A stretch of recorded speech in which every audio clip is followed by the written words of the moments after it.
dah tahun 2025 masih ada yang buat resip menggunakan buku resip.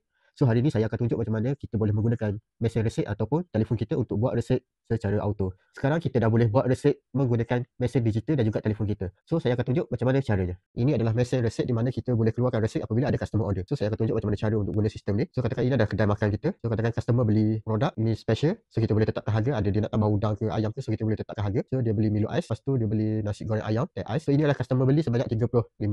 So kita charge, customer bayar sebanyak RM50, masukkan RM50, klik pada print receipt dan kita boleh setting juga untuk print secara auto. Selepas kita masuk saja, automatic akan print. So ini adalah contoh receipt. Dekat receipt kita akan ada alamat kedai kita dan kita boleh buat apa sahaja pesanan dekat sini. Dan ini adalah rekod pembelian customer. Customer bayar sebanyak RM35 dan dia bayar sebanyak RM50. Berapa baki yang kita kena bagi kepada customer juga akan keluar dekat receipt ni. So dekat bahagian bawah ni pun kita boleh letaklah nombor-nombor kita untuk rujukkan customer. Macam mana kalau kita buat kedai makan tengah hari, nasi berlauk, macam mana kita nak tetapkan harga? Caranya sama sahaja. So kita tetapkan satu menu di mana untuk nasi berlauk dan kita boleh tetapkan. Contoh satu pinggan customer ambil sebanyak RM15. So kita klik OK. So customer dia datang 2 orang. Customer kedua ambil nasi berlauk juga. So katakan RM10. So boleh charge, customer bayar katakan RM30. So klik cash, print receipt.